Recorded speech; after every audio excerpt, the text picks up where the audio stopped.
Bonjour et bienvenue dans cette vidéo où nous allons parler chiffrement et compatibilité matérielle. Alors qui dit chiffrement dit deux méthodes au niveau de Security Center de Kaspersky. La méthode qui nous est propre avec une double clé de chiffrement utilisant la norme AES 256 bits ou la méthode BitLocker si vous préférez cette technologie. Avant de vous lancer, nous vous conseillons vivement de tester la compatibilité matérielle, même si, bien évidemment, notre solution prend en charge les disques SSD, les disques SSHD hybrides et les disques utilisant la technologie Intel Smart Response. Cependant, par exemple, la technologie Intel Rapid Start n'est pas prise en compte, il faudra donc la désactiver. Le plus simple donc sera d'utiliser l'outil de compatibilité que nous allons voir dans quelques instants. Pour ce faire, donc, direction notre site de support et plus particulièrement quelques facs. Je vous les donne à l'oral, mais je vous les copierai dans les commentaires ci-dessous.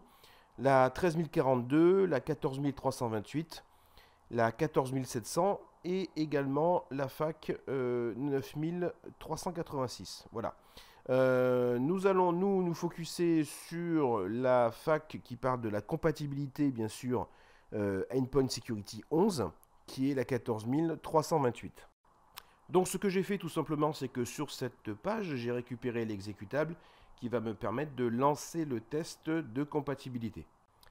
Quelques précautions avant de lancer le test et quelques conseils plutôt. Il vous faudra le faire sur une vraie machine, une machine représentative des machines qui seront par la suite chiffrées. Il faudra le faire sans endpoint, donc sans Kaspersky Endpoint Security 11, et le faire également sur une machine qui n'a pas de système multiboot. Donc on va lancer le test en mode complet, qui va nécessiter 2 reboots. Après le redémarrage et avant le lancement du système d'exploitation, donc on verra que l'utilitaire effectue un certain nombre de tests. Donc on va les voir tout de suite à l'écran. Le premier test va être un test de clavier, donc on va vérifier si notre lanceur est compatible avec vos claviers. Donc pour cela, on va vous demander de choisir la langue de votre choix et de taper quelques caractères au hasard.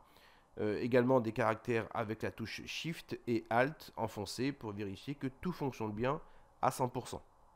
Veuillez noter que ce test clavier peut être intéressant notamment sur du matériel un peu spécifique comme des Surface Pro. Idem pour le test suivant qui va consister à vérifier que le périphérique de pointage fonctionne correctement.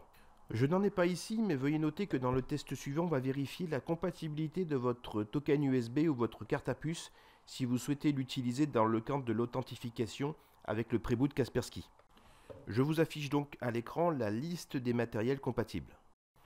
Ceci étant fait, Windows va se charger et va redémarrer une seconde fois pour tester la compatibilité avec le chiffrement AES 256 bits. Voilà, je vais accélérer un petit peu la phase de reboot et de chargement de Windows car il n'y a rien de spécial à signaler ici.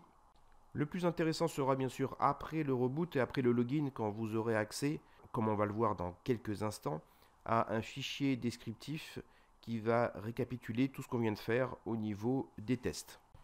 Donc c'est ce qu'on voit à l'écran, un petit pop-up qui nous dit que le fichier de texte se trouve dans le répertoire de décompression de l'utilitaire. Et ce fichier-là nous indique qu'il n'y a absolument aucun problème de compatibilité sur la machine en question.